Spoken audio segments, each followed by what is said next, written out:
This is day number 1 in the 3 days PhD defense. And the first candidate will be Zsolt Huszár.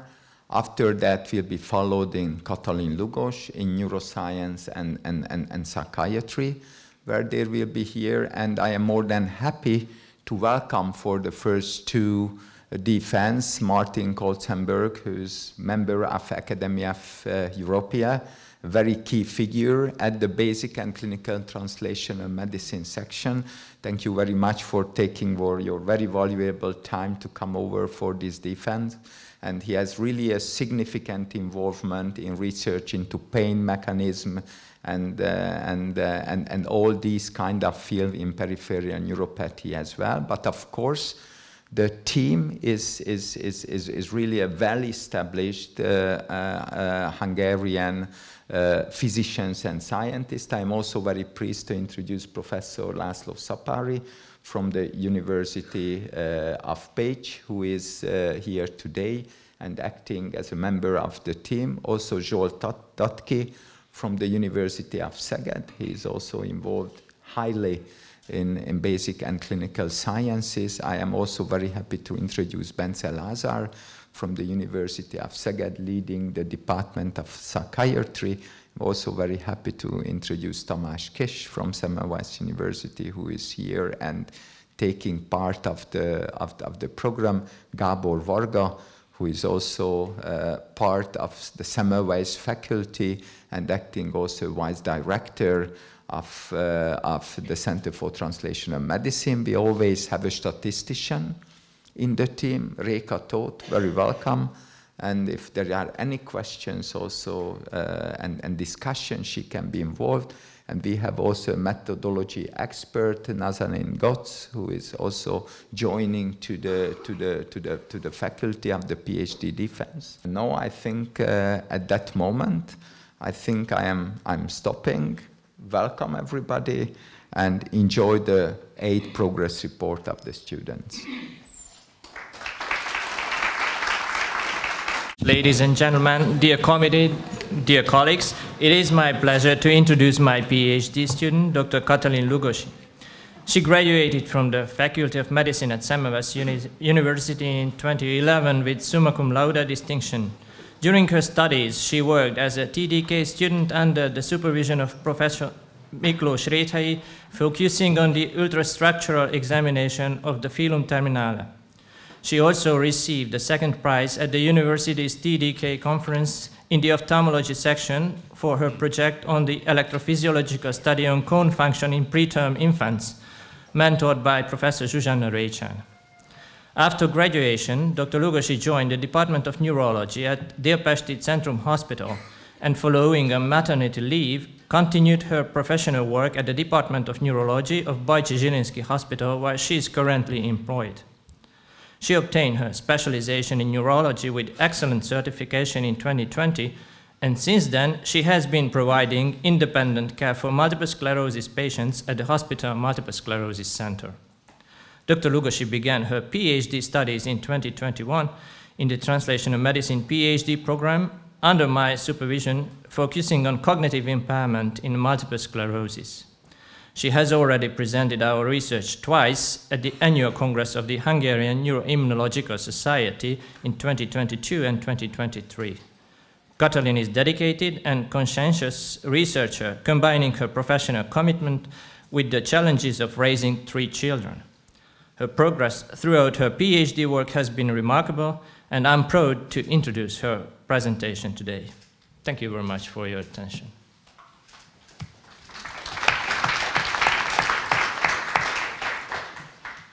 Thank you very much, Zsolt. Good morning, esteemed committee members, colleagues, and guests. Welcome to my PhD thesis presentation. It is a great honor to stand here and to present the work that has defined the past few years of my clinical and scientific journey. My name is Katalin Lugosi. I am a neurologist and a PhD candidate at Translational Medicine program at Semmelweis University. Before we begin, I would like to express my special thanks to my supervisor, my clinical supervisor, Zsolt Mezei, and my scientific methodology supervisor, Marianne Eng, for their continuous guidance and mentorship, and to my entire research team for their tireless collaboration. My two main scientific topics are the following: domain-specific cognitive impairment in multiple sclerosis and its influencing clinical and sociodemographic factors. So let's start with the first topic, domain-specific cognitive impairment in multiple sclerosis. First of all, let me start with a story that has stayed with me. A few years ago, one of my patients with multiple sclerosis told me this sentence: "I feel as if my light is fading." And this single sentence captured something profound. It wasn't about his muscle strength, his gait distance. It was about his cognition, his attention, his memory, so overall his sense of self. And this image, the fading of the light, has become my guiding metaphor of my entire research. So multiple sclerosis is a chronic inflammatory and neurodegenerative disease of the central nervous systems, which typically begins in young adults. This is a key factor contributing to the leading causes of disability in this population. It has four main clinical phenotypes: the clinically isolated syndrome, the relapsing remitting multiple sclerosis, primary progressive multiple sclerosis, and the secondary progressive multiple sclerosis. And what is cognition? According to the widely accepted definition of coming from American Psychological Association, it is all forms of knowing and awareness, such as perceiving, conceiving, remembering, reasoning, judging, imaging, and problem solving.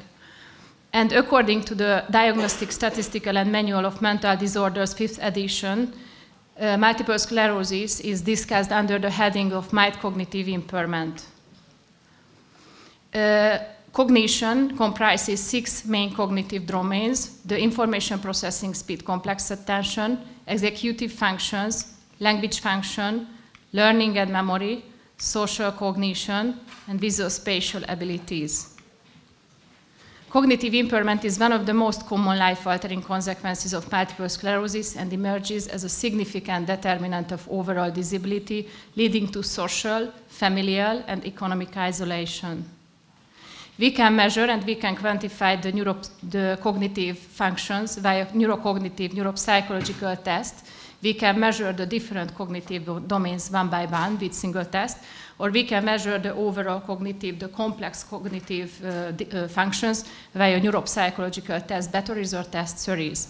In multiple sclerosis, 3 MS-specific neuropsychological batteries are used: BICAMS, McFIMS, and BRBN, the brief repeatable battery of neuropsychological tests.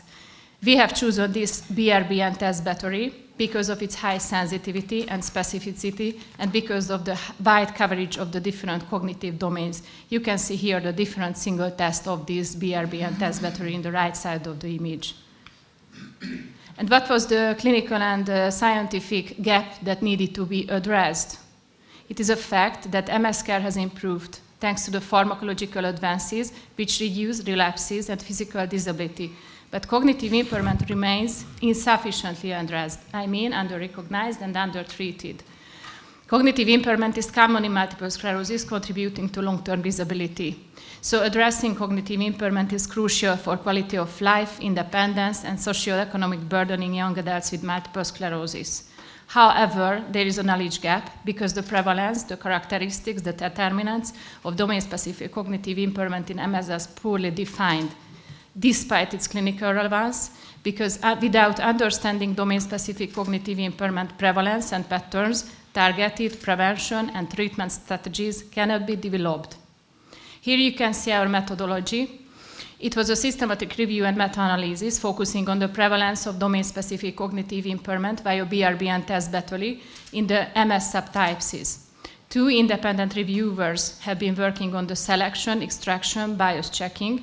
Due to the nature of the clinical question, we involved observational studies. The outcomes were the pooled prevalence estimates by MS subtypes and cognitive domains with random effect meta-analysis model, visualized by forest plots, and assessed bias via John Ebrick's Institute for Prevalence Studies. Here you can see our systematic search. We started with more than 10,000 records, and finally 48 articles have been included in our analysis. So the results.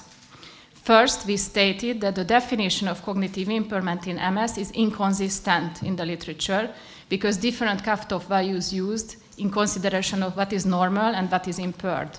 The three most commonly used BRB and test battery cutoff values was the 1.5 standard deviation, 2 standard deviation below the normative values, and the 5th percentile of the normative population. So they were included in the meta-analysis. It represented 43 studies. 5 additional studies operated with other cutoff values were also reviewed systematically. And finally, the results of more than 3,000 MS patients were included in our meta-analysis. So this is our results, the prevalence rates, at the 2 standard deviation below the normative values. At this cutoff value, data available only for clinically isolated syndrome and relapsing remitting multiple sclerosis. You can see here that the most pronounced cognitive domain was the learning and verbal memory with the lilac column, following by the working memory with dark blue column. And you can see also here that the visuospatial abilities and language functions are less affected in these populations. Applying the 1.5 standard deviation below the normative values, you can very obviously and clearly see that here in this picture, with all the MS subtypes, is that the cognitive impairment, the domain-specific cognitive impairment, worsens with the disease progression. You can also here at the 5th percentile of the normative values. So our conclusions were, our main statement is our meta-analysis highlights that the cognitive impairment is present across all MS phenotypes, worsening with disease progression. The definition, cognitive function in MS, cannot be uniformly defined due to the heterogeneity in test, cutoff values, and influencing sociodemographic and clinical factors. So it raises the question of whether it is possible or desirable to define the cognitive impairment in a consistent manner, generalized across MS phenotypes. And it is only highly questionable of whether a uniform consensus on the definition of normative values or even the concept of normal can ever be feasibly attained. So we should consider then, rather than a definition like mechanical dichotomous defining of the domain-specific cognitive impairment, we should consider the concept of individual referencing, which means that following individual self-based performance offers a more accurate and clinically meaningful approach than population-based norms.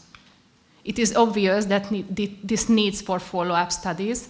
However, it allows us to develop a flexible, personalized, and patient-centered cognitive assessment.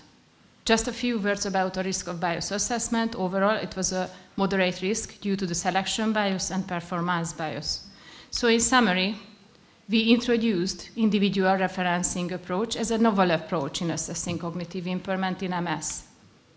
The strengths of our study were the standardized methodology, conceptual framework. Limitations were insufficient sociodemographic and clinical data and comparable radiological features, obviously influencing our results, and the underrepresentation of executive function and social cognition measures in BRB and test battery.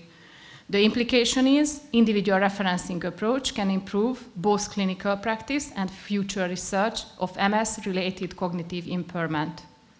So moving on the second study, cognitive impairment in multiple sclerosis, the role of clinical and sociodemographic features. So what we have already known based on our results and based on the available literature, cognitive impairment is a major contributor to overall disability. Let's remember the fading of the light metaphor. And our results represented that cognitive impairment is present across all MS phenotypes, worsening with disease progression. The definition of cognitive impairment is inconsistent due to the heterogeneity of the populations, the test used, and the normative cutoff values applied. So therefore, we created a new concept of individual referencing approach. However, it raises a question of what are the influencing clinical and sociodemographic factors of cognitive impairment in MS, especially in order to developing individual prognostic score system than targeted interventions. You can see here the SDMT, the symbol digit modalities test, which is a recommended cognitive screening test. And we have chosen this cognitive screening test in our second study as a sentinel or hallmark of the overall cognitive impairment. So there is a knowledge gap because trends suggest that higher EDSS is the expanded disability status scale, is the physical score system in multiple sclerosis. Older age, lower education, and longer disease duration are likely linked to worse cognitive function. However, the results are inconsistent, despite its clinical relevance, because identifying key sociodemographic and disease characteristics as a risk factor in cognitive impairment can enable early detection of subtle cognitive changes, targeted neuropsychological monitoring, timely interventions, and in the future, individualized cognitive prognostic score system. Our methodology was the same as in the first study, focusing on the impact of clinical and sociodemographic factors of SDMT cognitive screening test in MS subtypes. Because of the data availability, I will focus on the mixed MS and RRMS population in the presentation of our results. So the clinical sociodemographic parameters were age, sex, education, disease duration, EDSS scale, depression scores, fatigue scores, mobility gait function scores, disease-modifying therapy use. We involved, due to the nature of the clinical question again, observational studies, and the outcomes were analyzed across two levels of evidence: univariate study level correlations and univariate meta-regression with interdependence analysis of the investigated covariates. So here you can see our systematic search. We started at more than 3,000 records, and finally 155 articles have been included in the final analysis. So the results obtained at the univariate study level correlations. Here you can see the mixed MS populations, and here the relapsing remitting multiple sclerosis populations. You can obviously see here that the EDSS is the first in the ranking. So EDSS has a very strong negative significant association with the cognitive screening test, SDMT test, as a hallmark of the overall cognitive impairment, following by the education, the second in the ranking. Education is still significant, however, positive factors, correlations with SDMT test. And age has a still significant, moderate but still significant, negative association with SDMT test results. At a lower level, univariate meta-regressions results, you can see also, again here, that EDSS, again, is the strongest negative significant association with SDMT test, following by education, strong, significant, positive association, the second in the ranking. But you can see here that the depression scores are also significant, negative association with SDMT. And I would mention here, however, just in the univariate meta-regression levels, only in the univariate meta-regression levels. So the mobility gait score, the time 25-foot walk test, this is a mobility gait score, is negatively associated, strongly negatively associated with cognitive measurements. You can also observe here that age and disease duration have contradictory effect, likely because of the interdependence analysis. You can see here that in mixed MS and RMS, age and disease duration are highly correlated with each other. And in the mixed MS population, age is correlated with EDSS as well, and in the RMS population, age correlated strongly with education. So that means that probably age and disease duration is mediated through EDSS and education. So our conclusions are EDSS is a key determinant. This is the first strongest determinant. Education is a protective factor, second in the ranking. Age and disease duration, as you can see earlier, has a contradictory effect. There is an advantage of female sex. Depression also has a contradictory effect because of the fatigue scores and because of the one-level results. And mobility dysfunctions negatively influence cognitive performance, supporting the concept of cognitive motor interference. Risk of bias assessment, again, overall moderate risk due to the selection bias, performance bias, detection bias. And I would highlight in a statistical aspect the aggregation and ecological bias. So when we can see with the aggregated data, this is not accurately reflecting in individual level this means. In summary, cognitive performance is shaped by complex interaction of clinical and sociodemographic factors. The strongest determinants were EDSS, negative association, and education, positive association. The strengths were large and comprehensive data set with robust multi-level methodology. Limitations were we used observational studies with cross-sectional data, but cross-sectional data limits causal inference, so this is a limitation. And as I mentioned, the risk of aggregation bias. The implication is EDSS and cognitive education, let's say as a part of the cognitive reserve, are key to preventing cognitive impairment and disability progression in MS patients. So here you can see our additional activities, and I would like to take the opportunity here, because I am a neurologist in Bajcsy Hospital, and I would like to express my special thanks to the director of the hospital, Professor Robert Révai, and also to my boss, Ildikó Vastag, for their continuous guidance and belief in me. Okay, and as a closing talk, let me return to the metaphor of fading of the light. So when my patient said, my light is fading now, he gave voice to what so many MS patients silently experience, the subtle loss of independence, dignity, humanity. So overall, the very essence of who they are, which cognitive impairment slowly takes away. And I believe, and my research supports this belief, that this light does not have to be faded, because timely recognition, intervention, and individuals approaching, we can help our patients shine again in their inner brightness, in their humanity, dignity, in their independence, because it always seems impossible until it's done. Thank you for your attention.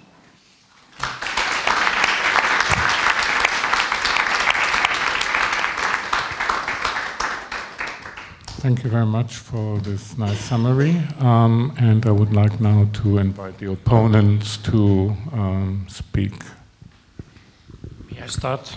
First of all, congratulations on your high-quality work. My first question concerns the protective effect of female gender to the cognitive decline. To the best of my knowledge, middle-aged women have better verbal memory, learning abilities than men, compared to men. And this cognitive decline accelerates after menopause. So based on this, what do you think about what extent can this protective effect of female gender be considered as specific to multiple sclerosis? Yes, thank you. So yes, it is a fact that women are more vulnerable of cognitive impairment, likely due to the protective effect of the estrogen hormones. So after menopause and over the perimenopause, we must observe them previously as well, but this protection of the females are gone over the perimenopause because of the lower level of estrogen. So this is our answer. Yes. Thank you. And my second question, we know that with the progression of MS, we can see cognitive decline and parallel with this volume loss of the brain, so brain atrophy. Do you know any data whether the higher education, you mentioned the role of higher education, so any data whether higher education slows the progression of brain atrophy, not just cognitive decline? Yes. Yes, this is a highly investigated area in this field, because there is so from 2006 there is a seminal study from France, maybe. So there is an overall cognitive reserve overall score system. This is the educational status plus the occupational status plus the verbal intelligent.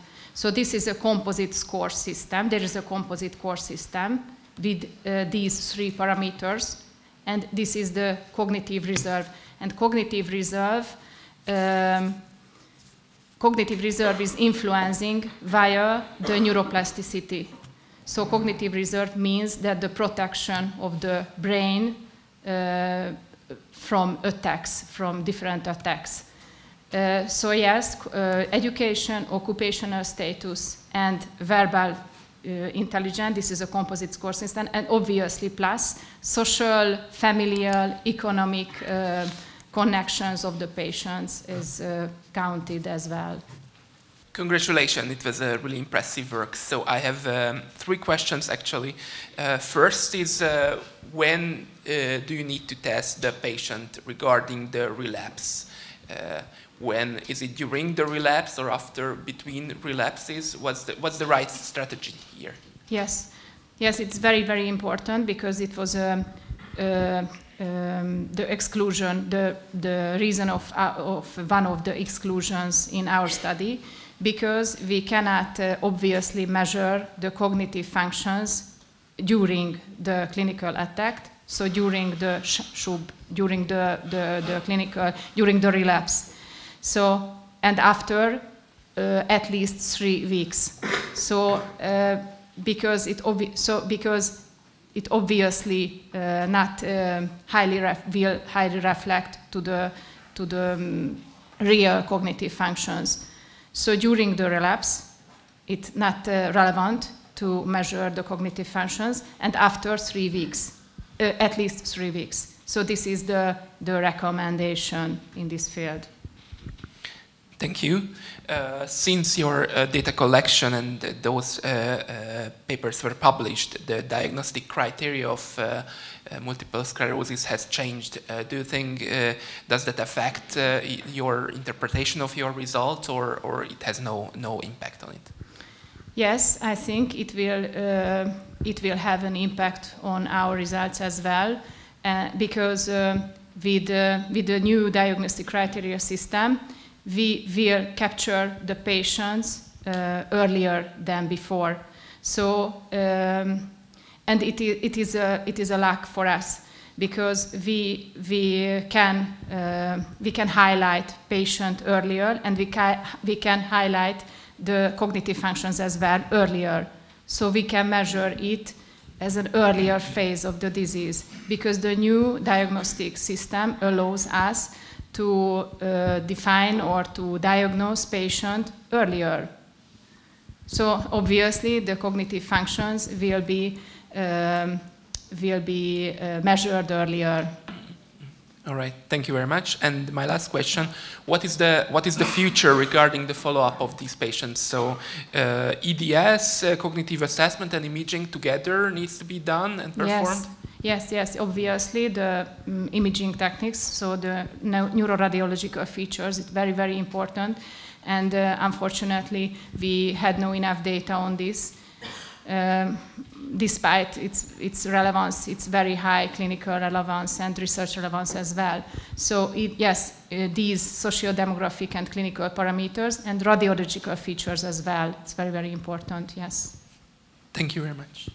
Yes, so I think you already mentioned it at least twice, and because you're trying to kind of drive towards these individualized approaches.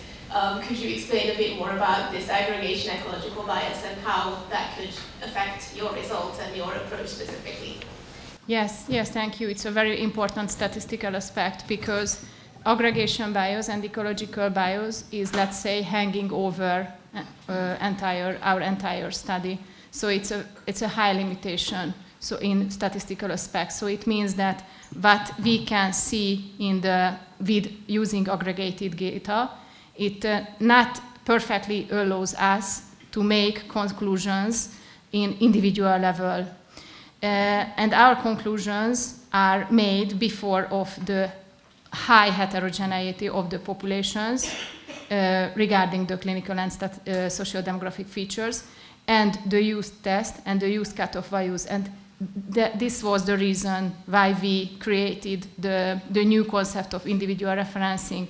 But in our second study, when we measured the different clinical and sociodemographic features, it is a high limitations, yes, because we cannot perfectly, we can, but we cannot perfectly make conclusions because of the aggregation bias, because of using aggregated data. So it is not, so it's only a direction, but a very important direction, I think. It's an exploration study, let's say. So can you give an example, like one of the variables maybe that you think might be especially impacted? The variables which we found in our analysis. So EDSS, the most important, or not the most important, the first, the strongest determinant. Education, let's say the second determinant. Age, disease duration, and as I mentioned earlier, the radiological features. So the ranking, and in the future maybe the prognostic, the foundation of the prognostic score system, these parameters are counted highly. So it's a very easy clinical question. So what is the recommendation in the treatment of clinical cognitive symptoms in multiple sclerosis? Because in your first work, I thought that the alterations of the cognitive subdomains are very similar to Alzheimer's disease in the case of multiple sclerosis and very different in Parkinson-related dementia. So what is the recommendation now? Because maybe it can change. Yes, thank you. Multiple sclerosis has a different pattern in regard of cognitive impairment than Alzheimer's disease, Parkinson's disease, other dementia. So different patterns, obviously due to different etiology. So we can imagine this problem, so multiple sclerosis, let's say, as a disconnection syndrome. So disconnection of the cortical, subcortical nexus and connections. And the traditional agents, the traditional drugs are investigated previously. I mean the cholinesterase inhibitors, NMDA inhibitors, and so on. But it wasn't successful. So even if we use them as a treatment of symptoms, no. So it is not clear here at this point that the changing of the different disease-modifying treatment only or solely based on the cognitive functions is preferable. So we don't have enough data on that. So in multiple sclerosis, the treatment mainly focuses on the rehabilitation programs, restorative rehabilitation, cognitive programs, compensatory rehabilitation programs. So the cognitive rehabilitation programs in multiple sclerosis, this is the main direction in the treatment of cognitive impairment. Well, this slide is absolutely amazing when you start, because that reflects not only of your study, I mean of your patients, but also as you came to this program. And actually I'm just telling those who are first here that this is one of the major aims of CTM, and we bring here clinicians who come with an idea, and then don't we give the idea, we are very happy to support the question, the idea, whatever, and then actually when this question is answered, I mean, lots of things are open. I mean, both for the clinical practice and of course, I mean, on the publication side too, but this is really kind of science to healthcare. So this is a very good example of this. Can we go to the first study? You have this slide, and you will see that decline, or I mean, it's just the increasing columns. So what you see here as the disease progresses, things are getting worse. And then you said, this was a kind of conclusion, if I understood well, I'm an absolute outsider of this, but that self-assessment could be very important on this. So do you really do this in your clinical practice, or this is happening? Because really, I mean, in many cases, I mean, if you can assess yourself and then you have a strong motivation, so are there data? Yes. Yes, and in everyday clinical practice, we frequently ask the question of, do you have any, or from the relatives as well, do you have any problems of your memory, your cognition, your attention? Because this is, we must see that this is an invisible symptom. So it's very, very important. So we must take the question, we must ask the patient whether they have cognitive problems or not. So this is the first step.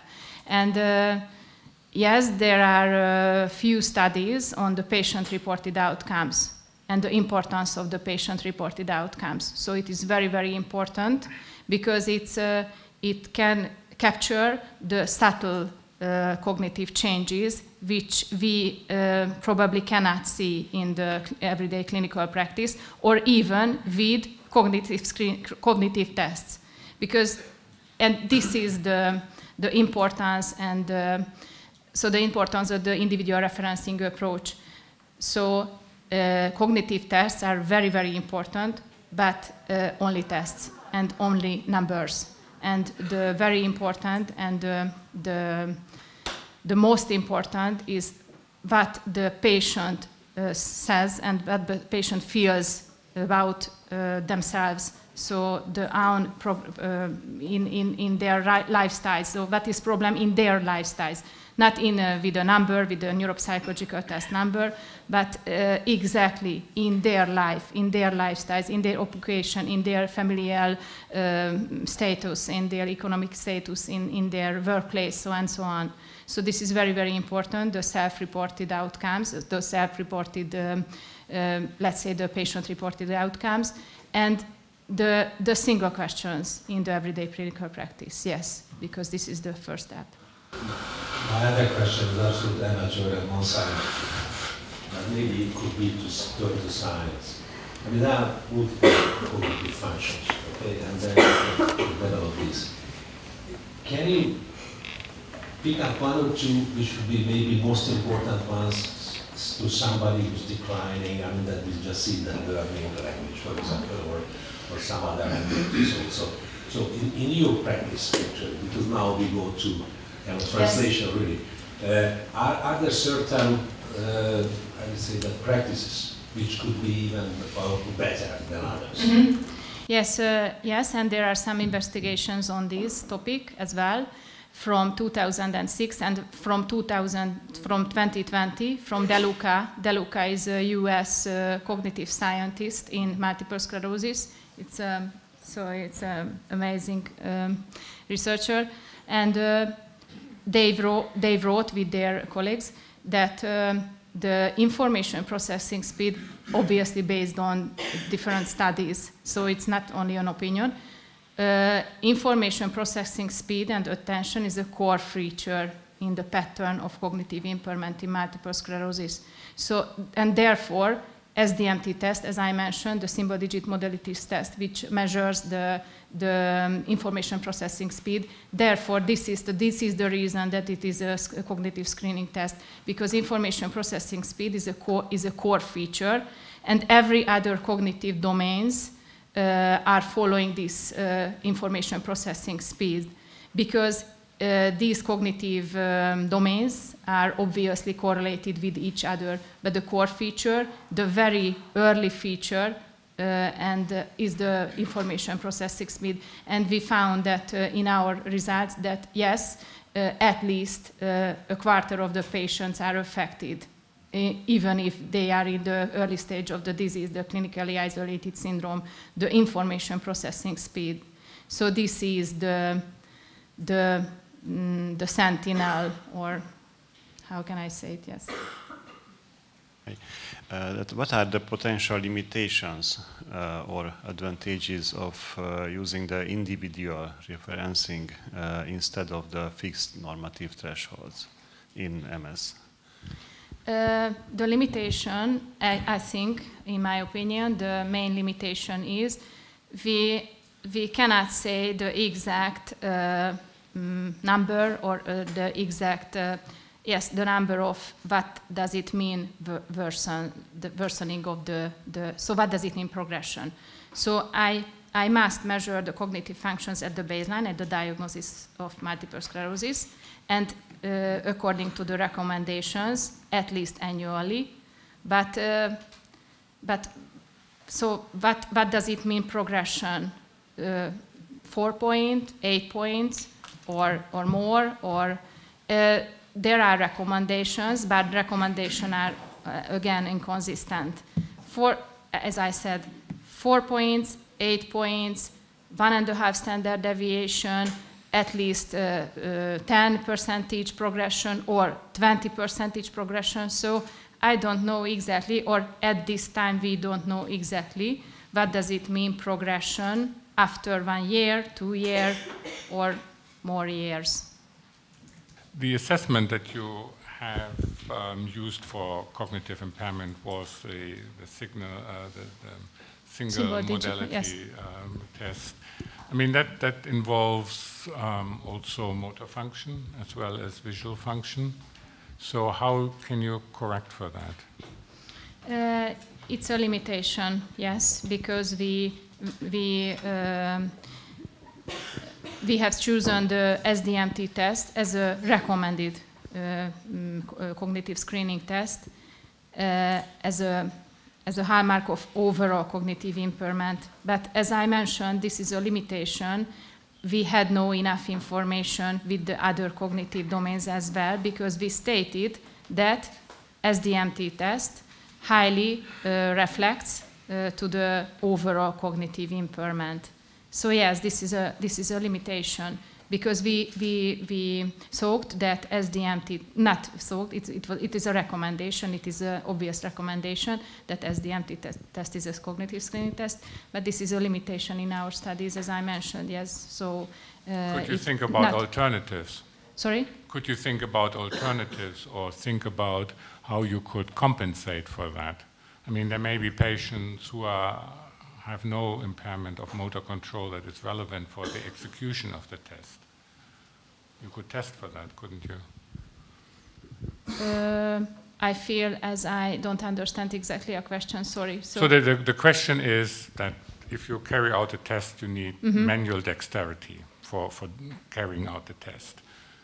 Is it possible to stratify patients to look that have manual impairment? You can test in different ways.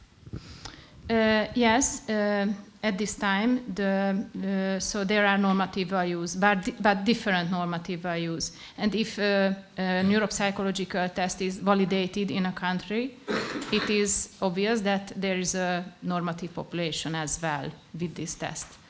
And there are cutoff values on this test if it is validated in a given country. But in our study, we used raw scores.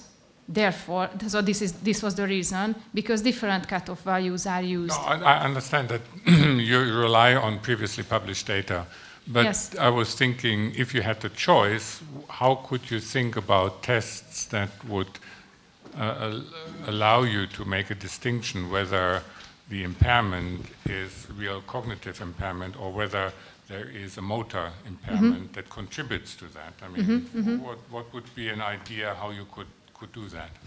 Yes, it's not only my idea, because it is also a recommendation. So SDMT is as a minimum, this is the term, as a minimum cognitive screening test. And this cognitive screening test is failed. We must consider neuropsychological test batteries with coverage of different cognitive domains. So it will be preferable.